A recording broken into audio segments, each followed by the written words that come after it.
fine if you don't want my money. Money? You mean if we stayed open later, you'd give us your money? Sure.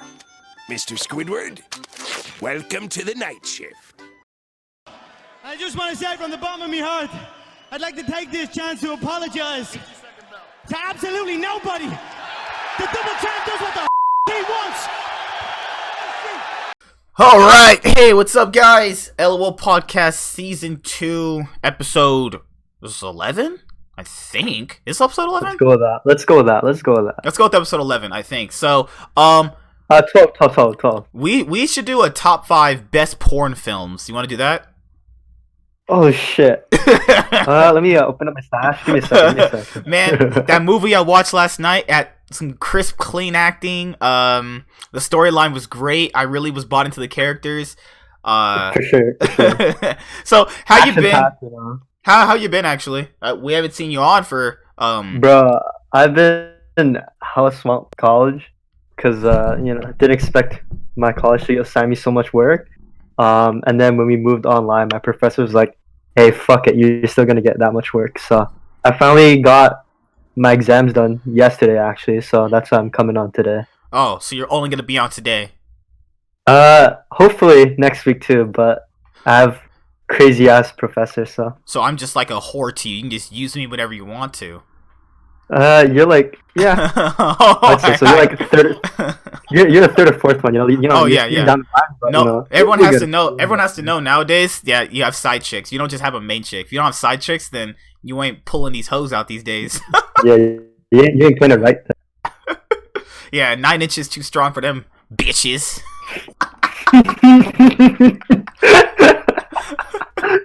Oh my god! Have you been watching the season?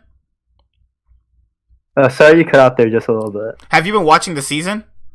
Yeah, so I've actually caught up with pretty much all the games in the last 2 weeks. So I've been grinding out since the beginning of the season till now. And is it as shit as everybody's been saying? I think most teams are pretty shit. Besides C9 and maybe some games from early TSM, I think everybody else has been pretty shit this season. Like, it's pretty insane. What was your biggest disappointment when watching? Where do you even begin? Man, TL, I guess? TL, I think TL is like a fucking dead horse that's everybody beating on. I think, personally, my biggest disappointment was Crown on CLG. Remember when we did like the power rankings for the preseason? Yeah. And I had CLG as 3rd or 4th. I was like, dude, I was like hella high on Crown. I was like, dude, Crown fucking carried the shit. He's gonna carry the shit again. And it just didn't work out. And CLG's fucking dumpster garbage. And then Wiggly, I don't know if you watched that game where he went and ran it down on Jarvan. Literally ran it down. Oh, yeah, that EQ flash in, he just died. Yeah. Literally ran it down. I was like, okay, if you can pay me that much money to do that, I can do that too. I just think it's fucking insane how bad a lot of the teams have gotten. Like, well, I don't know, man. Me and JTH, when we did a live stream, we were looking over some of the teams, and we were looking over, like, I think a lot of them got weaker because, like, a lot of the management from some of the LCS teams got worse as well from how they can build rosters, like Aka, Xmithie, Apollo, Hakuo, you know, it's like, even before the season started, remember how we said Golden Guardians and Immortals are going to be 10th place? To be fair, because people are going to rag on us for that, to be fair, in my own personal opinion, they did play like that for a good majority of the split. They for played, the first half, yeah. Yeah, they literally played like 10th, 9th place shitty-ass teams. And on paper, I think if you just didn't put them like bottom 2, you were trolling in the preseason. There's no way anybody would have put TL9 for sure. Like, if you do that, I don't know what the fuck you were on. Dude, he must have predicted, like, well, I mean, you could only make that prediction based off, like, hey, as a person who has watched, like, sports and shit, you know, you could predict, like, they're not going to be at the top, but predicting them, like, 8th or 7th is, like, dude, that's crazy. Yeah. Because we even had Cloud9 at, like, 2nd or 3rd. And that was still generous. Yeah, that was still generous, personally. because we're going off of what, like, you know, them all changing. Sneaky's finally gone. I was giving them I wasn't really, well, I'll rephrase that. I wasn't giving them the benefit of the doubt. I was just being like, okay, without Sneaky, the whole atmosphere is going to change. And, you know, the haters were like, oh, C9's gonna fit without Sneaky, man. Jack makes stupid decisions. C9 lost the offseason. Yeah, I bet you feel real stupid now for saying that, don't you? Oh, that's 17-1. Oh, yeah, we really failed without Sneaky. Oh, yeah, dude. Keep telling yourself that. Fuck anybody who thinks that. I'm just... Dude, you know how much flame I got in the offseason saying that fucking the C9 roster was gonna work? If you go back and read all those, like, retarded comments that I got... Yeah, if you go back and read those comments, oh my god... Like, people thought I was absolutely trolling. They're like, no way C9's gonna work. Blabber, that Licorice, that top laner that's been in the league for like 2 years. Yeah, fuck that guy. Nisqy, like, trash. One Worlds appearance bad? No, he sucks. Like, I was like, oh, alright, man, whatever. You know, go support your fucking Echo Fox or FlyQuest at that current point in time when we saw it, Echo Fox. And, I mean, it's kind of insane, because, like, our mid, top, and support were all top 3, like, the previous split, you know? And the only questions were for the ADC, and obviously, you know, they proved that they're fucking beasts this split. But like, there's no way that anybody thought we were fucking shit, you know. So it was just interesting that they were shitting on you so hard, bro. Because like, I didn't really want to make a league YouTube channel, and I didn't know it was gonna blow up this hard. Like, that's one of the reasons why I didn't want to, because like the people can be like so insane. And I think Doublelift said that there was, you know, a subsection of really toxic fans. I mean, to be fair, he's not lying. There really are, honestly. But yeah, I realized that, you know, I got toxic hate from my first channel when I first started too, when I had to make a lot of mistakes. I was like, it's not that big a deal personally. I can always just, you know, change. And, you know, there were some things I did wrong, but I think that if I never went through that, it would have actually been a better experience for me now, learning from what I learned back then. Bro, I mean, even when we first started, you're like, dude, there's gonna be fucking haters just fucking. And it's like, okay, that's how I rolled, you know? And then now it's like slowly getting to you. It's kind of funny. Man, people, I think when you look at like an analysis of what they're actually trying to do, it doesn't really make any sense. Like, do you watch any of the other regions too? So I've also followed SKT, and I also followed Genji and Dragon X on LCK. In terms of EU LCS, I haven't really followed much. I've watched a game or two from GT. Obviously when they got knocked out by Mad Lions, I watched that shit. But yeah, I guess the other region I'm slowly trying to catch back up. Oh my god, yeah, G2 broke my heart, man. I was like, Caps, what are you doing? G2. Dude, I told you, dude, remember when we talked about the podcast earlier? I was like, G2 next year will never peak as hard as they did last year. Like, last year was the highest they could ever get, and they would never achieve something better. And look at what's happening, dude. I was like, I'm calling it, bro. I'm calling it. You must be a prediction god, I think. I think you're just secretly crumbs in an Asian body. No, Asian body? Sure. I really want Genji to win, though. Like, I like Genji. I hope they eventually win a split, because I remember them being like Samsung, and then they got rebranded and shit to KSV, and then it's Genji, and I was like, come on, Genji, win a split. Like, they never won a playoffs in the LCK so far. After, you know, they rebranded to Samsung Galaxy after the Samsung White and Samsung Blue. After that, it was just no playoffs wins, ever. Their Genji, no playoff wins. It's like, what the hell is going on here? Like, you can win a world championship, but you can't win a playoff match? How does that make any sense? I take a world championship any day over a fucking playoff. I know, but, like, that's so weird. I can win a world championship, but I can't win a domestic best of 5? Okay, I'm like, okay. But I really want Ruler to win. I really want him to win, though. He is such a great ADC. He's always talked about as like an insanely strong, mechanically great ADC. You can see it in his gameplay. He is insanely strong. Ugh, my god, I just want my boys to win. And then the other region, RNG. I like RNG in China. Oh, but good lord, sometimes it's like rooting for a girl to like try to sleep with you, and then turns out she has bigger standards than you. Bro, I did watch a few games of Fun Plus, and doing they're still insane, aren't they? Yeah, I mean, doing these actually 1v5, and you know, there's like the jokes and memes of people 1v5 1v5 thing, like kind of PoE did in a while. Dude, Doing B is doing the same shit in fucking LPL, bro. Like, respect to that guy.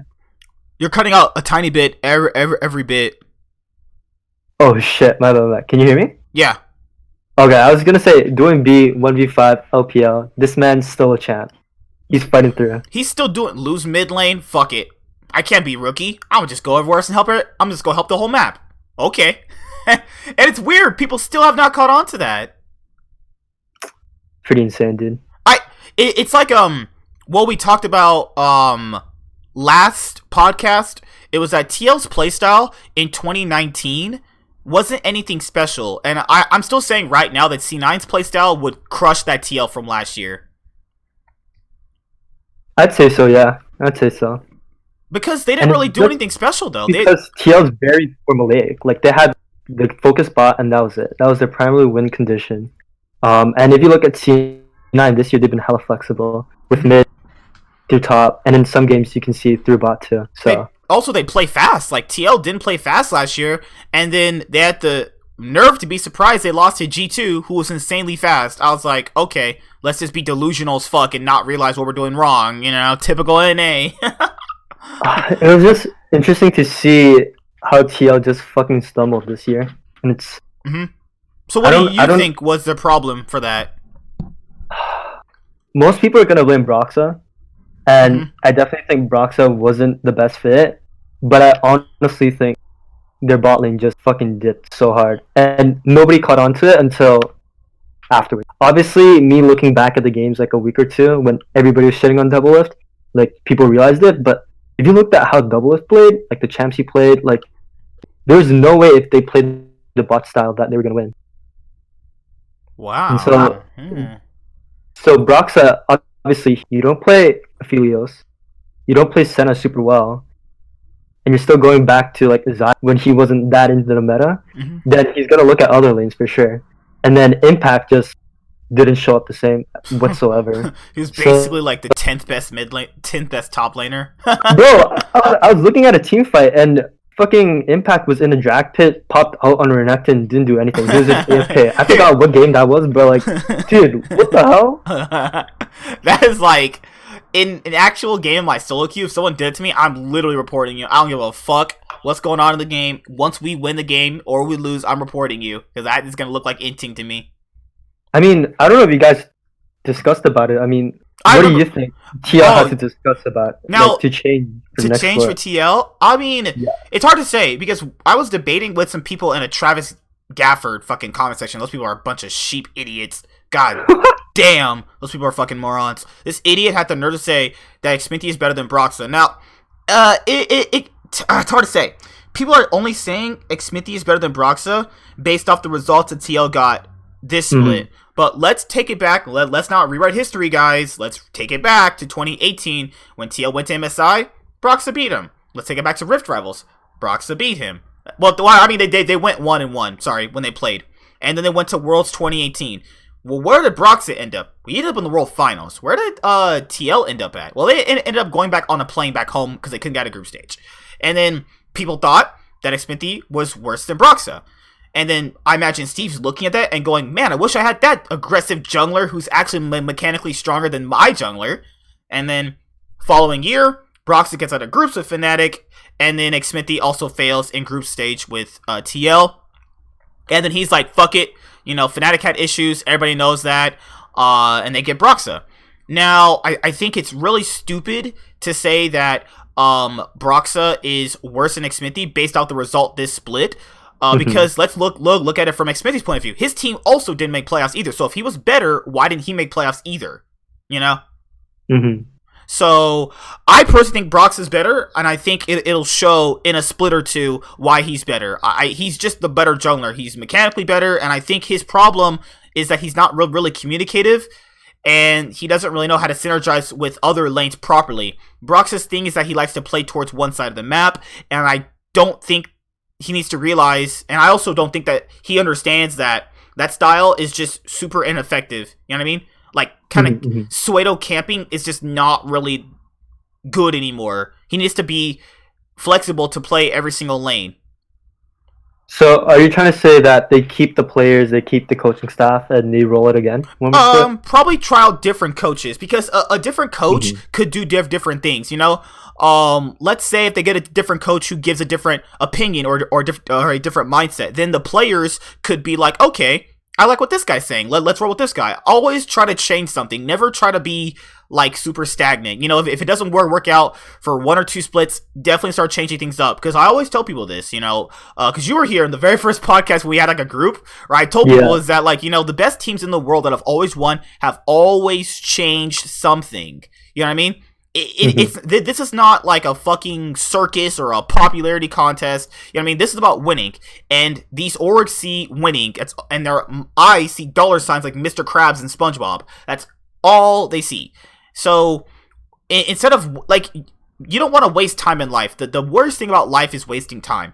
So what you can do is obviously try different stuff out. And yeah, it might not work. Like last year's Misfits roster super team didn't work out, but hey, at least they tried. You know what I mean? Like, at least you try. And I'd rather try something new and fail than do the same thing over and over again and then still lose. That's just my thing about it. And I think that if Broxah does well next split, the whole narrative of Broxah being worse than Xmithie is not going to really work out.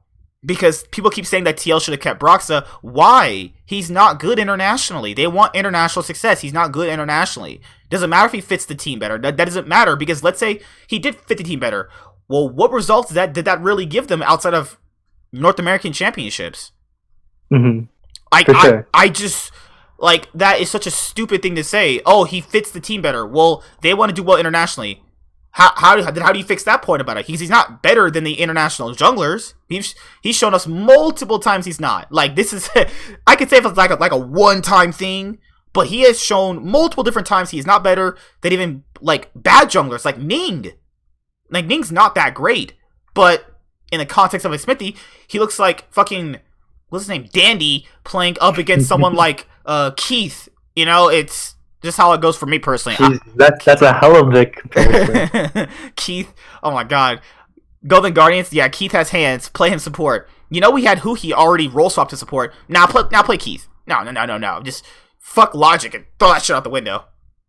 Fuck. I mean, TL is such a big problem because I don't think it's just a single player, a single coach issue. It's multiple people. And like you said, I definitely think something has to change. Obviously, each of their players are fucking insane.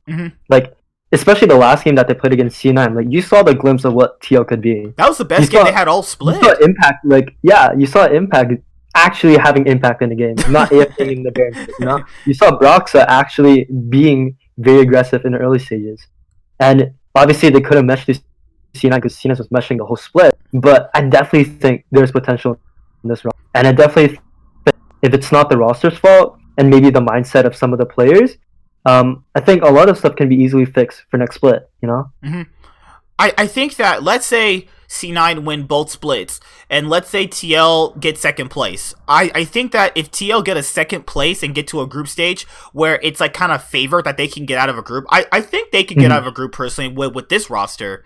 I think this is a roster that can get out of groups, because I think that they'll have to face easier teams and they'll be able to play out their style effectively more against easier teams. But to be fair, I personally think in order for TL to truly get out of like group stage, I'm not saying they're going to do this, but it would be really beneficial to them if they could most likely get thrown into the third place slot where you're playing in play-ins, where you already get the stage jitters out after not having played weeks on stage, and once you do that, you're prepared. Because remember, C9 got really far at Worlds the years where they played the play-in stage, and then they were able to get, you know, basically, it's like fighting MMA or like Red WrestleMania, and you don't fight for like a month. Well, you're not gonna be good when you first start back up. So that's why I think play-in stage is really, really, really effective for a lot of like the teams that need to have that practice. And I think TL, if they somehow get third this split and get to the play-in stage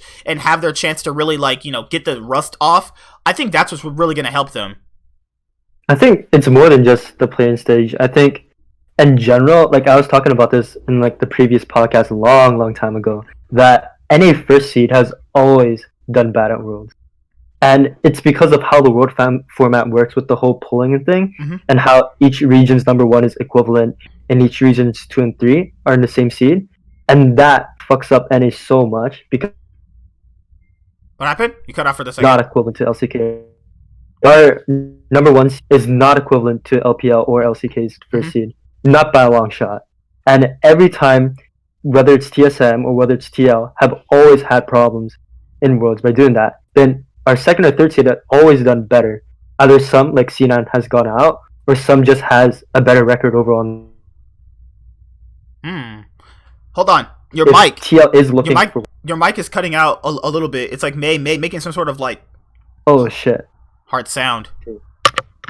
Let me see if it's better. Alright, can you hear me? Yeah. Alright, so basically, what I'm trying to get to the point is, Mhm. since Steve is already saying we gotta look to international success, I personally don't think TL is gonna give a shit about winning another title in NA. I think they're gonna look for the second or third seed because getting first seed or them winning summer split is gonna be pretty hard. But if they get the second or third seed going to Worlds, I do see them getting out of groups at least, like you said.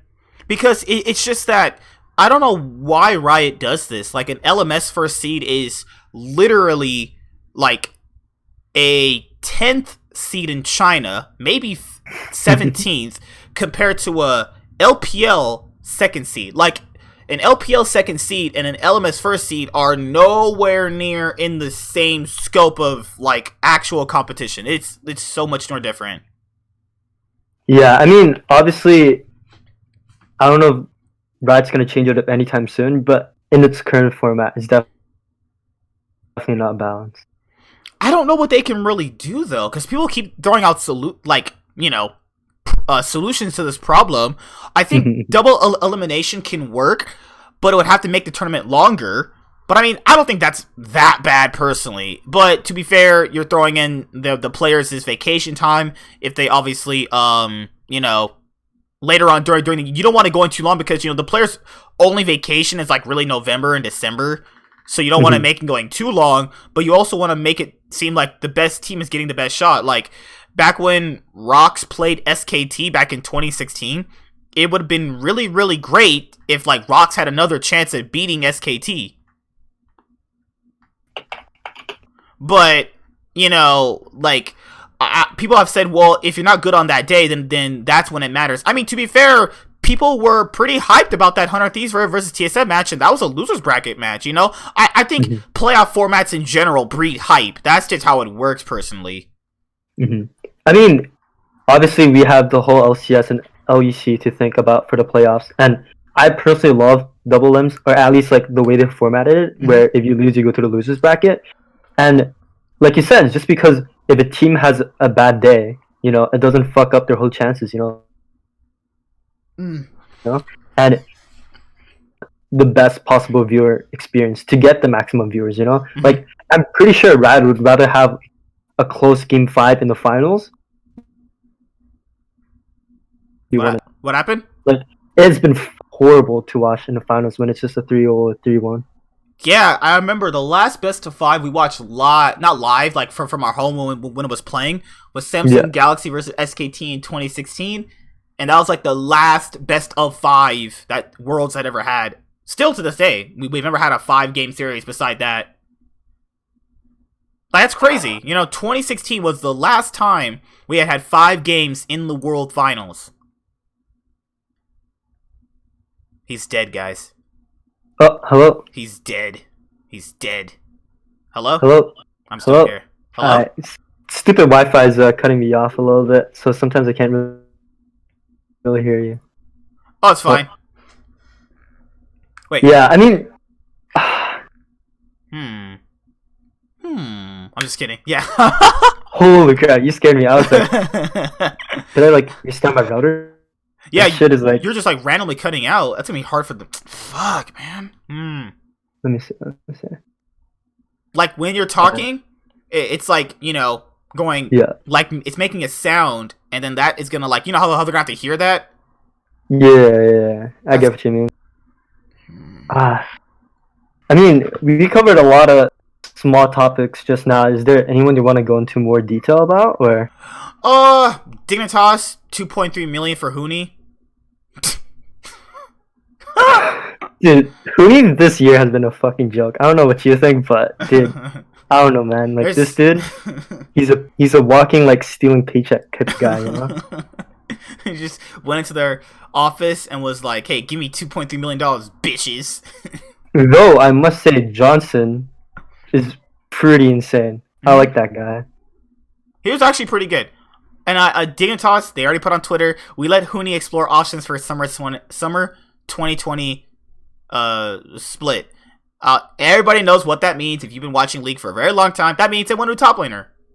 That's pretty much what that means. Huni has been allowed to explore options. People are like, well, they could still play him. No, they'll probably just play some shitty player like Lorlo. And no one... Their academy top. They'll play Lorlo and then give him $2.3 million. Now, if someone said Lorlo should be getting $2.3 million, I'll literally burn the LCS to the ground myself because this doesn't make sense anymore. But it's a time to climb the challenge and get that paycheck, dude. Nah, I mean, Dignitas is an interesting case because they have a hella bright spot in Johnson. But everyone on their team, maybe besides Acadian, is fucking washed up.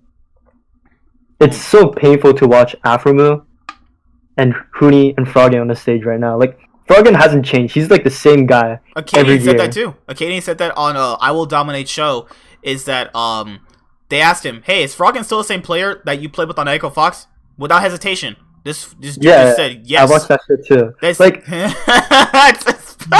whole point of League is being adaptable, and if you're not adaptable, I think you should not be able to play at such a high level for so long. Like, dude, this dude probably has like the lowest win rate in NALCS ever. He like, hasn't I'm really just trying to done think anything. about Golden Guardians. Like, what other teams was he on? That is just fucking dumpster fire. Like Echo Fox, like, dude, Echo Fox, yeah. Holy shit, man. Echo Fox, Golden Guardians. He didn't play for that one split, but he played on Origin, that Challenger team. I mean, they won, but it's like, what the fuck? Yeah, Dignitas this split didn't make you play. I don't know. It's not that I think Froggen's a bad player. I think that his lack of an ability to, adapt makes him not really achieve success. But he puts himself in the position of, I gotta go to this lower tier team because let's be honest, like a top tier team is not really going to pick him up because they know that the team gets shaped by Froggen. I think to some extent, yeah. I actually do agree with you. Because, your team sometimes becomes that player. Like, any Froggen team is a passive scaling team for some reason. Who else can I say? Like TSM, Bjergsen's identity pretty much reflects all TSM. Bad mid-game mistakes, they're all playing through mid-game. They're all playing through their mid laner. Like, certain players, if they want to achieve more, they're going to have to basically adapt, Like, you can always revert to that playstyle if you need to, but that's part of being adaptable, is that, if you're not trying to ever bend yourself more to the competition, then I don't know what they're really trying to do, and then acting like they're surprised when they lose. Like, it blows my mind.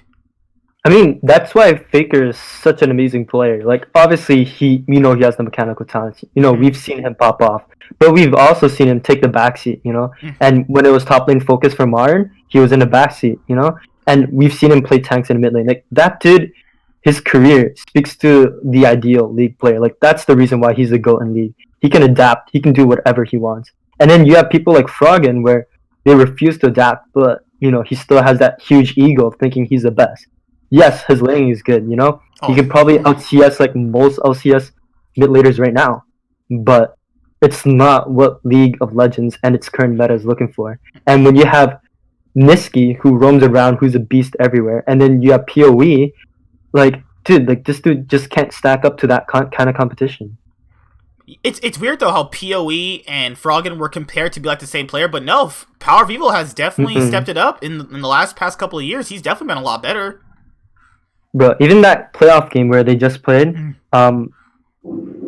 just shows a huge difference. Like, it wasn't even close. Like, PoE was single-handedly, like, trying to carry fucking FlyQuest out of there. He was carrying on a Zero early game. I'm like, what the hell is this? Why can't I do this when I play my solo queue games? Why can't I play a Zero like that? So the playoff series was FlyQuest versus GG. What did you think about that? PoE, man. Like, if he's not on anybody's top 3 or maybe top 2 in mid lane, this split, you have to be out of your mind. Like, this dude's fucking insane. You don't have Crown as your top 2? Dude, what the fuck are you doing? Dude, totally. Dude, and I have Keith as my favorite support in the league and Ruin as number 1. Yeah. LCS All-Pro team is Ruin, Wiggly, Crown, Keith, and who's the worst ADC? Doublelift. Alright, that's our LCS Pro team. We have to do that Photoshop picture of our LCS Pro team. we have to. Keith, Doublelift, Crown, Wiggly, and Ruin. Half the players are CLG. Bro, tweet that out. I'll retweet that on my 1 follower. But dude, FlyQuest, like, Wild Turtle's obviously not the same player he once was, but PoE, man, like, that dude is a definition of a carry. I think that Golden Guardians, those games, I think people need to understand they're not a strong team. You know, like, me seeing FlyQuest destroy them didn't really surprise me, though. I mean, they really weren't that good, and they kind of got into playoffs by other teams winning and losing. Like, do you remember back into the 2017 World Championship where Fnatic was 0-3 and then they lost to Longshu and they became 0-4, and all Immortals had to do was to knock Fnatic out, was to win that one game against Fnatic? What happened? They lost because, well, you know, Cody Sun, Suicide, Int Sec plays, and then after that they lose to they lose to Gigabyte Marines first, then Fnatic, then Longshu. All they had to do was win one game. Now let's fast forward that 3 years later during the league. They have to win one game, and then what happens? They lose a game they should have won, just like the Fnatic game, then they lose 2 straight. I was like, alright, league, what kind of deja vu is this? And both consistencies on the roster was like Smithy. That man. He's the reason. Get him out of the league. Get him out of the league. He's the curse. I just thought that's crazy, right? They need to win one game. Just one to be in playoffs. That's it. Can't even do that. I'm like, whatever, Immortals. I mean, take your Aka mid lane. Alright, he's definitely LCS caliber championship. I was like, okay, whatever. And Apollo has the nerve to say, oh, well, I don't know why he's getting a lot of criticism. Okay, dude, whatever. Like, you know, just, I like, if you're gonna say some shit like that, I'd rather you just say nothing. You know what I mean? Like, don't, because people know you're lying. But, I mean, you do come off like a good teammate, but that makes you look like a fucking tool, though. It's like, I don't know. I don't see Doublelift saying, well, Jensen is an insane player. I don't know why he didn't get criticism. He doesn't say that because that's, people don't understand. Simps out there these days will, like, give their entire paycheck to a Twitch thought. Hey, Pokimane, you want my $500 paycheck from McDonald's that I just got? I think she'll sleep with me. Dude, people wilding out here, bro. Like, I think I was watching, like, Valkyrie stream, and a guy just dropped $100. I swear, I don't remember, but I think she barely acknowledged that. I was like, damn. Could you imagine donating $100 to somebody, you know, like through YouTube or Twitch, and they barely acknowledge it? Bro, let's get to the first step. Let's get $100 first, and then we'll slowly donate it to. If I do a live stream, if you don't donate $100, I'm kicking you from the group. What's my OnlyFans page, guys? $5.99. I'll send you some exclusive, like, pictures of me outside licking my phone. Jesus. We just had 100 Thieves versus TSM. Interesting series, would you say? 100 Thieves were that close, bro. Like, they were winning the game. They could have won. Hey, you know playoff LeBron? He got playoff Bjergsen, dude. Like, this dude's in the playoff. Like, regular season, he's just, like, cruising. This time, like, he wasn't, like, having any pop-off. But in playoffs, this man showed up.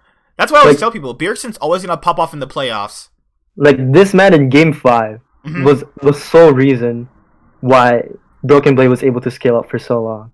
Like, of course, Broken Blade with his double IE in the fucking last fight dealt a ton of damage, but if Bjergsen didn't kill Cody Sun, and 100 Thieves got that Dragon Soul, it would have been over. Like that would have been game. People need to understand, if you go back and watch the graph, 100 Thieves were in by the gold graph contention. They were never losing the game. They lost by their own admission because they were essentially playing a 4v5 for, let's say, 39 minutes. They were playing a 4v5 because Broken Blade wasn't really relevant in that game. He played very well in the other games, but they were winning. They lost because Kabe was really strong. He finally had a game where he was carrying, and then I don't understand how they could be that far ahead and be so scared to win the game. They even got Baron, and they could barely crack the inhibitors. You know what was crazy? Like, Kabe was like 60 CS up, right? But it still felt like Cody Sun had much more impact and was dealing so much more damage in any fight. Right? Like, dude, that dude, like, he's like a weak side type of ADC, kind of like Sneaky back in the day. But at least Sneaky knew that when he had to lead, he knew when to push up. And Kabe had that nice Zaya ult, which killed Cody Sun. But after that, like, dude, that dude had such a huge lead, but he couldn't snowball at all. And it was just it's so frustrating to see that guy. Because, dude, like, your top is getting sacked, your mid is doing aight, he's popping off, But it's your time to shine. Like, it's your time to do it. And he just lets Cody Sun, out damage him in fights. Because Cody Sun, I think he only used bullet time out on Misfortune to dissuade the other team from just going in. And he wasn't really getting that much damage off of it, because that's what people mostly have been saying. But if you watch how he was playing, he was getting autos in, he was correctly chunking out a lot of targets. I think what really hurt them wasn't even stunned. It was Ryoma. Ryoma's just weak. I think, to be honest, going in, we knew the mid lane matchup would be fucking terrible for 100 Thieves. And the fact that Ryoma stood somewhat of a chance, and he had that Orianna pop-off game in game 2, I mean, just show that he has potential. But in that 5th game, it was just Bjergsen running all over him. He was slapping in everywhere he went. And Stun was just like, dude, what are you doing? Like, obviously Stun didn't play the best in game 5. Some of his hooks, he missed. Some of the stuff he couldn't dodge. But Ryoma he couldn't stop Bjergsen from taking over the game. And it's weird though how 100 Thieves loses to Niski Zoe 3 games in a row. All right, Bjergsen, hey, have it too. Fuck us over. I don't know. They lose to Zoe so consistently. They're probably thinking like, nah, we can outplay it. We can just play champs to get over it. Well, yeah, you can't. I can't. I don't know if Zoe's a kryptonite for them, but they lost the last game 5 when Bjergsen was playing Zoe. They lost to Niski 3 times in a row playing Zoe. They just don't respect the pick. Like, I don't know what's going on with their drafting process. Like, what's wrong with 100 Thieves, man? Like, why? They must think that either they can outscale the Zoe or they have enough CC to deal with it.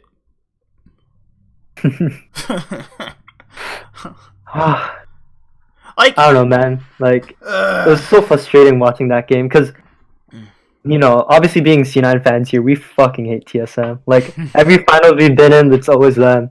And they've always screwed us up, besides the first one. So I was like, damn, 100 Thieves really do have a chance, And they just couldn't pull through. It was so frustrating. What Stunt could have did when they lost that team fight was he should have Nautilus ulted Bjergsen because, Cody Sun's bullet time killed 2 people instantly. That's what I thought he was gonna do. I was like, yeah, he's gonna Nautilus ult Zoe, and then the MFL kills the other 2, which it literally did. It came out of Bjergsen last hitting it. Imagine if he just Nautilus ulted Bjergsen. Those little things matter like that, like who you choose to plant your CC on. Like the G2 cap satchel charge on the Nexus, dude. Just the small things, man. Yeah, just like, the small things. If I keep telling people, go back and watch it. If it's not even before that. If they just like stun and blow away back, what's his name, Humanoid? If they just only focused the Nexus and just kept hitting it, they would just win the game. And then freaking the Bard Magical Journey, Caps takes it like all that time he took taking the Magical Journey could literally have just been him hitting the Nexus. Just those little things matter. Bro, if he didn't stand on a satchel charge, even that auto attack would have ended the game. Like, I'm pretty confident. They needed about 5 auto attacks. Like No. From the Ziggs, probably like 1 or 2, bro. Like before he died, like that was like, dude. Gosh. Man, G2 breaks my heart sometimes, but I still love him. But like, it's like, god damn, bro, just put back Caps in mid and put Perks back on AD carry, dude. Everybody's been saying that. Everybody's been saying that. Dude, that is like the ideal lineup. You push the lineup to the World's Final, you know, and you know, obviously one of the reasons why they changed, I think Cap said it or Perks said it, was that Perks wasn't feeling like ADC for that long, and Caps wanted him to be happy, so that's why they did the role swap in the first place.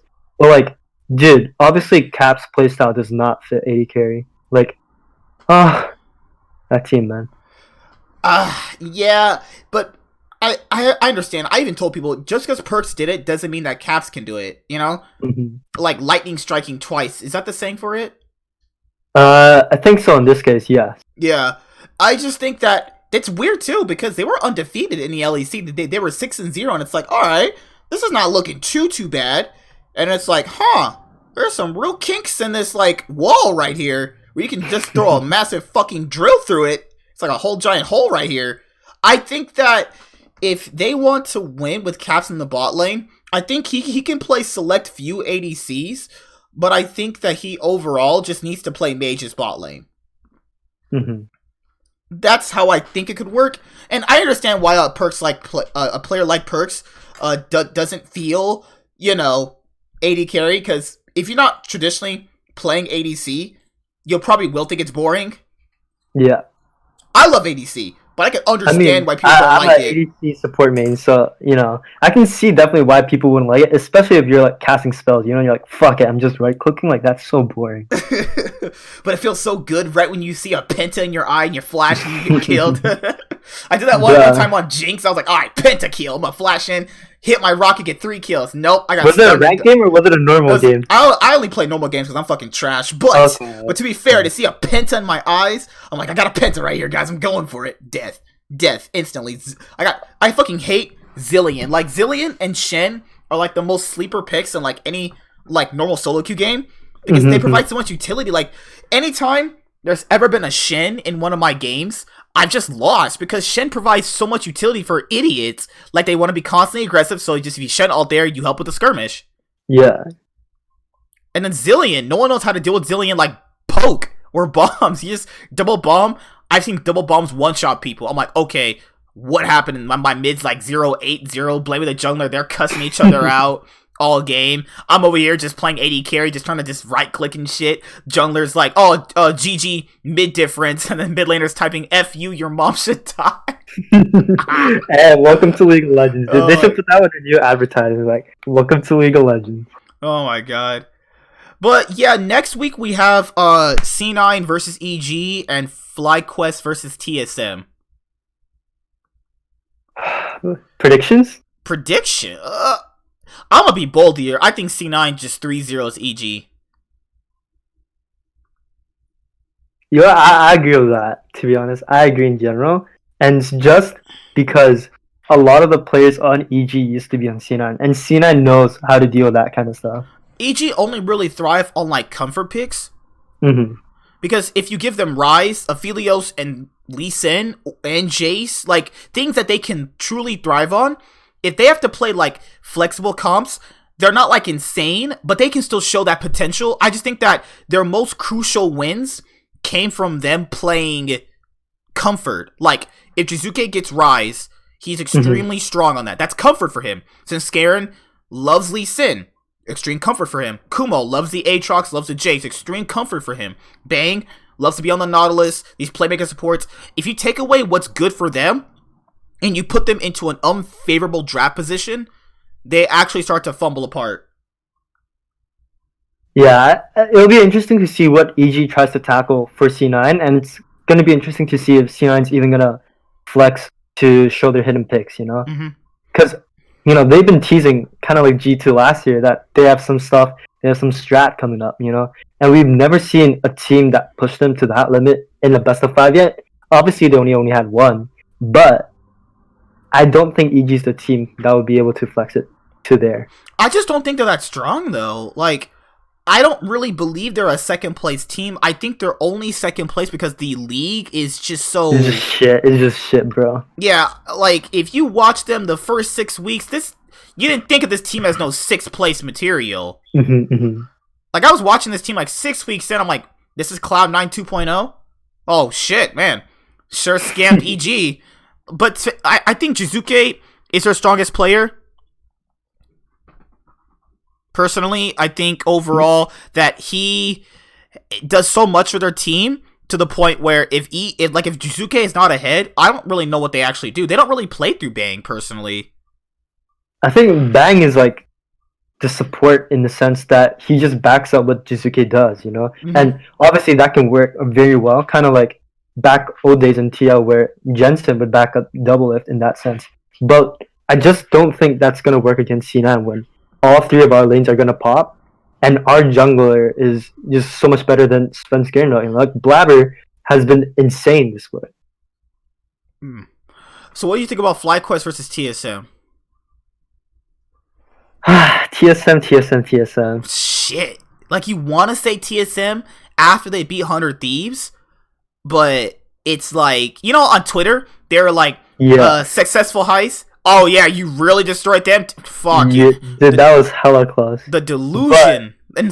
But all I'm gonna say is that, like, FlyQuest doesn't have anybody to match for, like, their counterpart on TSM besides mid.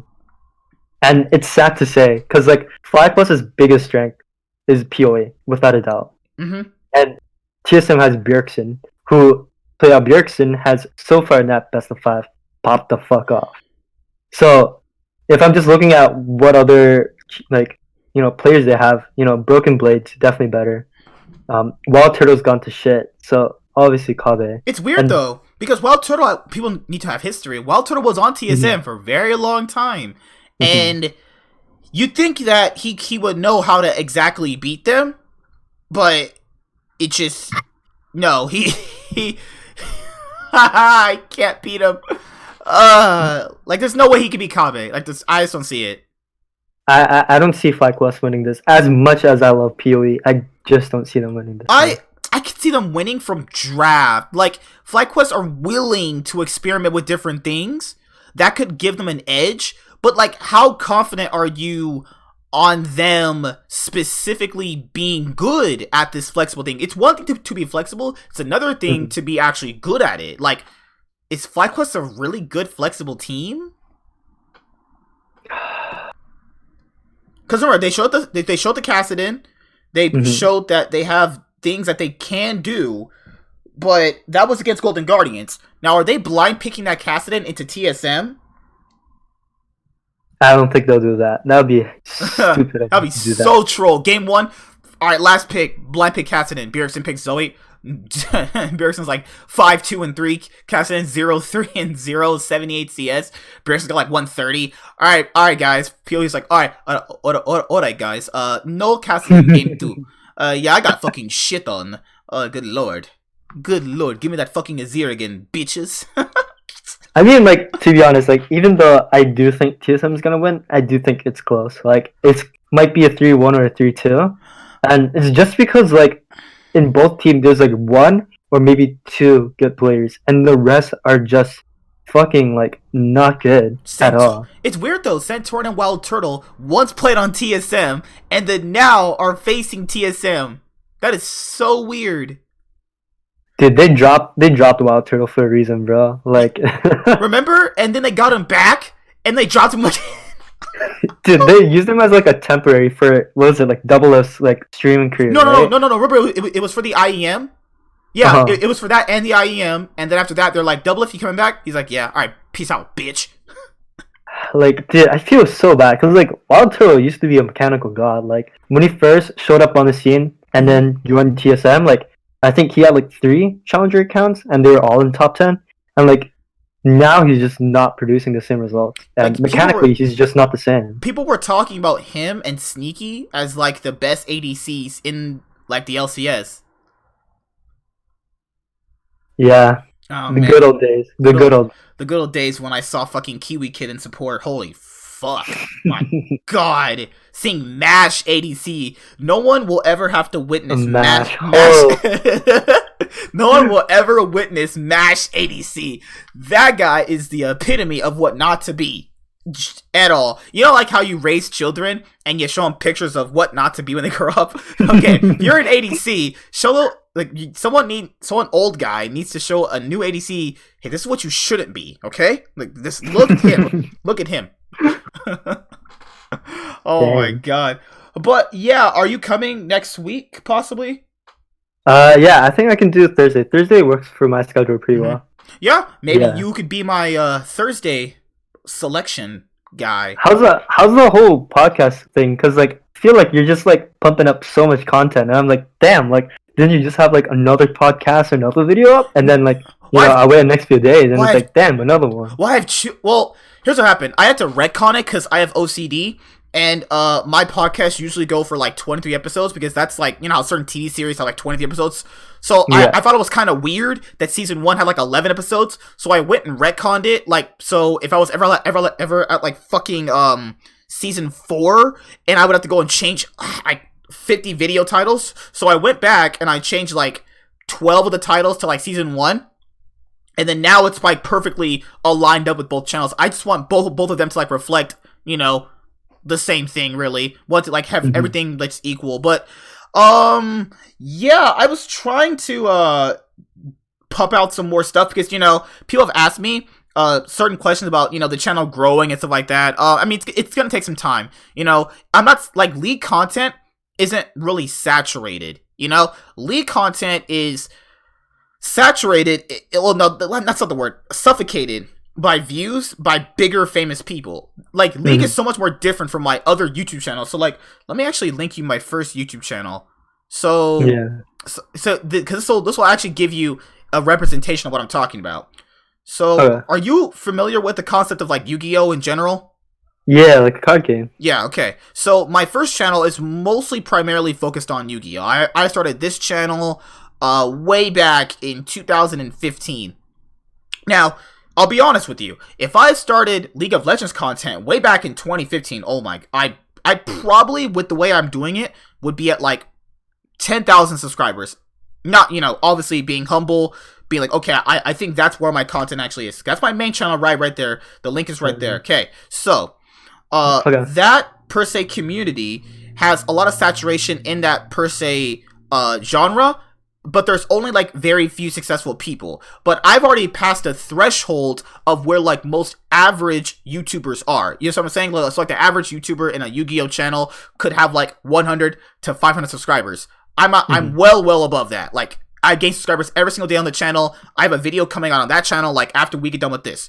This channel's different because this channel is based off League, which people, if you're subscribed to like League content, you only really watch like big people like Travis, or like if the pro players like have their, like if Thorin when he makes the League video. So I think that if I want to get bigger at this, I just have to be consistent like I was on this channel for like a couple years, and you know, I'll see the growth.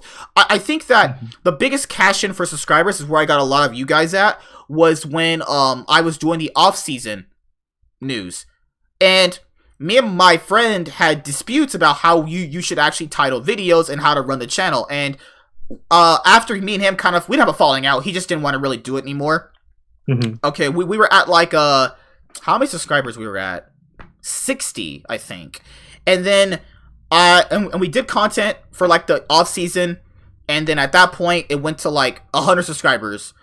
No, sorry, 90. Then when I started making those dedicated videos about the LCS, I was like, okay, I'm seeing the growth here. Then I went to like 100 subscribers. Then this off season, when I did like that World's Group Draw video, that was really successful. That brought in a lot of people. Then the off season news, I realized in the off season, I need to cash in and get as many people as I can from that, because the channel in the off season went from 110 subscribers all the way to like bare minimum 370 people. Like that's a big growth right there. So I'm thinking, so every single off season, no matter what, if I see news, I have to put out the video instantly. No matter what, it has to go up there. And like, it's not about clickbait. It's just telling this person is leaving this team, this person is joining this team. Instantly gain people.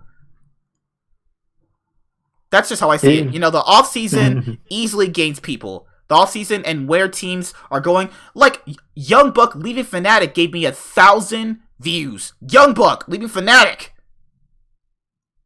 Like, just little shit like that. SKT signing Roach in the offseason. Like, my biggest views videos so far are literally... The Broxa to TL. Yeah, I see it. Yeah. You see it. You off-season news is the biggest cash-in for subscribers. And people are going to be like, well, why do you only care about subscribers? Good lord. That's the question that people who don't do YouTube ask. Okay.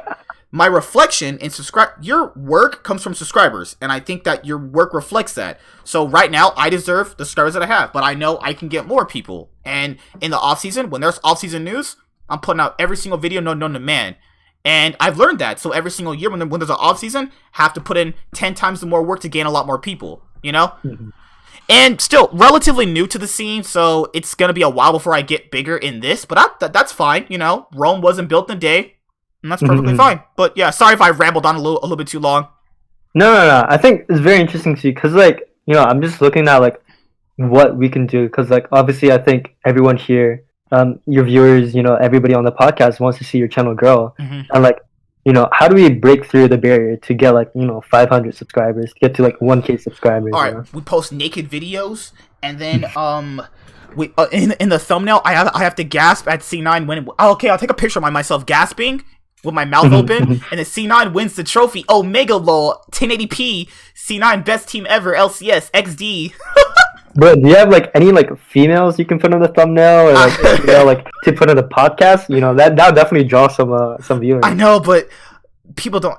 Besides, like, Neuro, I think Neuro's like the only chick in here. Oh, Belvita, but they're so busy. They're really never on though.